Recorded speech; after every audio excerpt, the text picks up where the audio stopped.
ہر شخص جانتا ہے کہ اس وقت سب سے بڑا مسئلہ ہمارا تحفظ و استحکام پاکستان. جو لوگ بالکل ہی اپنے ذاتی حالات میں یا اپنے آرام اور عیش میں یا اپنے ذاتی مسائل کے اندر گم ہو جاتے ہیں، ان کو چھوڑ کر جس شخص کے اندر بھی کچھ بھی شعور ہے ملی اور قومی اور ملکی، آپ کو معلوم ہے کہ وہ سخت تشویش سے دوچار ہے. بڑے بھیانک خطرات ہیں کہ جو چاروں طرف سے عمدے نظر آ رہے ہیں، اور ایک سب کانشس مائنڈ میں، ایک تحت شعور میں خوف ہے جو بالعموم طاری ہو چکا ہے. یہ جو تحفظ و استحکام میں پاکستان کا مسئلہ ہے، اس سے میری دلچسپی کس حد تک ہے آپ کو معلوم ہے کہ اگرچہ میں کوئی مصنف نہیں ہوں، میری جو بھی دینی خدمت کچھ ہوئی ہے وہ زیادہ اسپوکن ورڈ کے ذریعے سے ہوئی. درس قرآن ہے، خطابات ہیں، میں مصنف نہیں ہوں. میری تقاریر ہی اکثر و بیشتر ٹیپ سے اتار کر شائع کر دی گئی ہیں.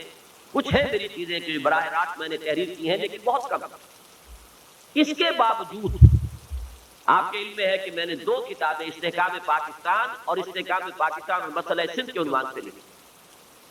اس سے ظاہر ہوتا ہے کہ میرا اس کے ساتھ کتنا گہرا ایک قلبی اور ذہنی ربط ہے اس مسئلے کے ساتھ.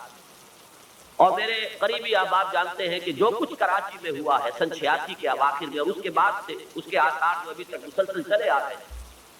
اب بھی کراچی کا ایک علاقہ وہ ہے کہ جہاں مسلسل رات کا کرفیو جو ہے وہ نافذ ہے. یہ حالات جو ہے ان کو دیکھ کر شدید طبیعت نے اثر لیا، اور میری علالت کے بھی اسباب میں سے سب سے بڑا سبب یہی ہے. ایک بڑا دھکا لگا اور بڑا صدمہ ہوا کہ ماں در کے خیال ہے وہ فلک در کے خیال. ہم کیا امیدیں لیے بیٹھے اس ملک کے بارے میں اور حالات کدھر جا رہے ہیں. مجھے یاد ہے ایک شعر بڑا پیارا کہا تھا نعیم صدیقی صاحب نے. یہ اس زمانے کی بات کر رہا ہوں جب کہ میں طالب علم تھا، جمعیت طلبہ کا کارکن تھا. تو ایک شعر ان کا مجھے یاد ہے کہ آندھیوں سنبھل کے چلو اس دیار میں، امید کے چراغ جلائے ہوئے ہیں ہم. کن امیدوں سے یہ ملک بنا تھا، کن امنگوں سے، کن ولولوں سے. میں بھی ایک نوجوان طالب علم کی حیثیت سے وہ نعرے لگانے میں بہرحال شریک رہا تھا کہ پاکستان کا مطلب کیا، لا الہ الا اللہ، اور لے کے رہیں گے پاکستان، اور مسلم ہے تو مسلم لیگ میں آ. ہائی اسکول کے ایک طالب علم کا جتنا شعور ہو سکتا ہے، بہرحال اس شعور کے ساتھ، اگرچہ یہ میں آپ سے عرض کر دوں کہ اس دور میں ایسا محسوس ہوتا ہے کہ ہمارے شعور کی سطح ایک دم بہت بلند ہو گئی. یہ کچھ قومی اور ملی حالات ہوتے ہیں جن کے کچھ اثرات مترتب ہوتے ہیں. اس لیے کہ میں اب خود حیران ہوتا ہوں جب مجھے یہ یاد آتا ہے کہ سن 38 میں کل 6 برس کی میری عمر تھی، اور سن 38 میں علامہ اقبال کے انتقال کو اور مصطفیٰ کمال پاشا کے انتقال کو میں نے اپنے ذاتی صدمے کی حیثیت سے محسوس کیا. اس وقت خضا میں کچھ ایسی کیفیات تھی کہ جو لوگ صاحب شعور تھے اور اس عمر میں تھے، جو شعور کی عمر ہے ان کا تو معاملہ اور ہے، بچوں کے اندر بھی بڑے احساسات ان کے بیدار تھے، اور ان کے اندر بھی ایک قومی اور ملی شعور جو ہے وہ آگاہی لے رہا. علامہ اقبال کی شاعری نے واقعہ یہ ہے، اور وہ بہت سادہ الفاظ میں بھی جو ان کے ترانے تھے، چین و عرب ہمارا، ہندوستان ہمارا، تو یہ ترانے اس وقت اس فضا کے اندر گھس گئے. اس اعتبار سے اس وقت جو حالات ہیں میں اب یاد کرتا ہوں تو حیرت ہوتی. لیکن یہ کہ کن امنگوں سے، کن ولولوں سے، کن امیدوں سے یہ ملک حاصل کیا گیا، جو قربانیاں اس کے لیے دی گئی ہیں، اس کے لیے میں اکثر جھجکتا ہوں لفظ قربانی استعمال کرنے کے لیے. وہ ایک مجبوری حادثے کے طور پر ہوا جو ہوا، وہ کوئی منظم جیسے کہ کوئی جماعت یا تحریک کسی کام کے لیے قربانی پیش کرتی ہے، وہ اس طرح کی بات نہیں. لیکن یہ واقعہ تو اپنی جگہ پر ہے کہ لاکھوں جانیں گئی ہیں، ہزاروں کی تعداد میں عزمتیں لوٹی ہیں. کتنی ہی مسلمان خواتین ہیں کہ جو سکھوں اور ہندوؤں کے قبضے میں رہیں اور پھر وہیں رہ گئی. یہ تمام حوادث جو ہے پیش آئے اس ملک کے لیے، تو یہ قیمت بہرحال ہمیں دینی پڑی، چاہے ہم نے کسی اپنے پلاننگ کے تحت، کسی منظم اسکیم کے تحت یہ قربانی دی، یا یہ کہ مجبوراً وہ قربانی ہم سے لے لی گئی. لیکن یہ کہ اس میں کوئی فرق واقع نہیں ہوتا کہ یہ اتنی بڑی قربانیاں دے کر یہ ملک بنا. اگر تقسیم ہند کا معاملہ نہ ہوتا تو اس طرح کے جو بھی قتل عام اس وقت ہوئے وہ نہ ہو. ہندو کے لیے یہ بہت بڑے صدمے کی بات ہے، اور اس کے لیے تو گویا کہ یہ ایک ان کی مقدس گو ماتا کو ذبح کر دینے کے مترادف تھا کہ مہاتما گاندھی تک نے چند مہینے پہلے یہ کہا تھا کہ پاکستان صرف میری لاش کے اوپر بن سکتا ہے. اب ظاہر بات ہے کہ پھر جب بنا ہے پاکستان تو ان کے جو احساسات ہو سکتے تھے اس کا ہمیں خوب اندازہ ہے، اور اس کی وجہ سے جو وہ خون کی ندیاں بہیں، اور مجھے چونکہ خود تجربہ ہے، 1.25 مہینے ایک شہر میں ہم محصور رہے،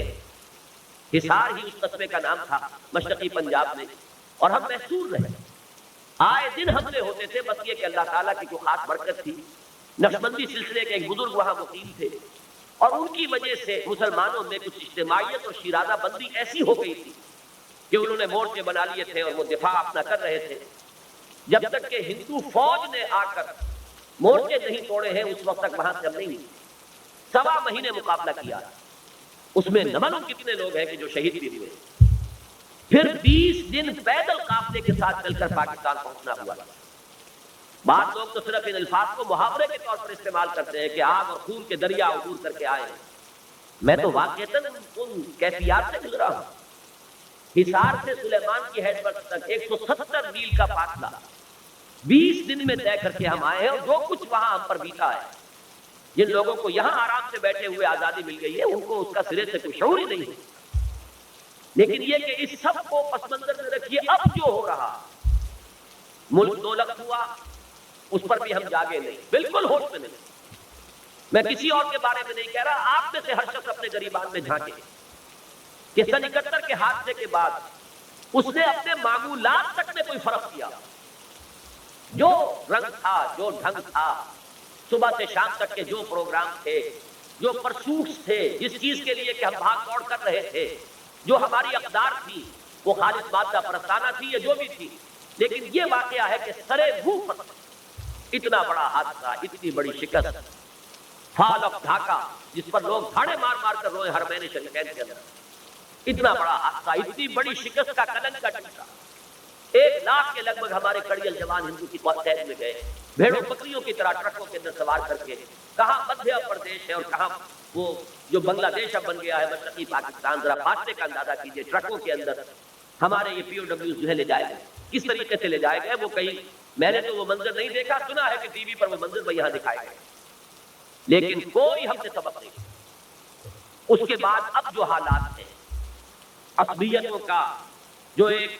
طوفان ہے، لاوا ہے کہ جو پھوٹ پڑنے کے لیے تیار ہے، بلکہ گاہے گاہے پھٹ پڑتا ہے۔ جس صورتحال سے اس وقت ہم دوچار ہیں، میں نے ابھی حال ہی میں کوئی مہینہ سوا مہینہ ہوا ہے لاہور میں، جہاں میں جمعے کا خطاب کرتا ہوں مسجد دارالسلام میں، مفصل تقریر کی اس پر، تازہ بھی صاحب شاید اس کے کچھ نسخے ابھی ہو باہر کے سال پر، اس میں وہ پوری تقریر، حالانکہ اس سے پہلے ایسا نہیں ہم کرتے تھے، لمبی تقریریں جو ہے وہ کئی قسطوں میں شائع ہوتی تھی، پوری تقریر ایک پرچے میں شائع ہے، جس میں میں خاتم بدہن آپ کو بتا رہا ہوں کہ قرآن مجید میں 1 سے زائد مقام پر یہ الفاظ آئے ہیں مشرکین مکہ کو خطاب کر کے کہ تم دیکھ نہیں رہے، اولم یروا انا ناتی الارض ننقصها من اطرافها، تم جو یہاں مسلمانوں کو ستا رہے ہو اور تم سمجھ بیٹھے ہو کہ مسلمان دبے ہوئے ہیں اور محمد رسول اللہ صلی اللہ علیہ وسلم اور ان کے ساتھی رضوان اللہ تعالی علیہ مجمعین کمزور ہیں، ہم نے انہیں دبایا ہوا ہے، ذرا باہر کی طرف بھی دیکھو کس طریقے سے ہم تمہارے گرد گھیرا تنگ کرتے ہوئے چلے آ رہے ہیں۔ یعنی حضور صلی اللہ علیہ وسلم کی دعوت جو مکے کے اطراف و جوانب میں جو قبائل تھے ان میں پھیل رہی تھی، اس کا نتیجہ کیا نکلنے والا تھا کہ اگرچہ اندرون مکہ حضور صلی اللہ علیہ وسلم کی طاقت ابھی ظاہر نہیں ہو رہی، لیکن یہ کہ اس دعوت کے اثرات جو ہے ماحول میں اور اس کے نتیجے میں اب گھیرا تنگ ہو رہا ہے، اے قریش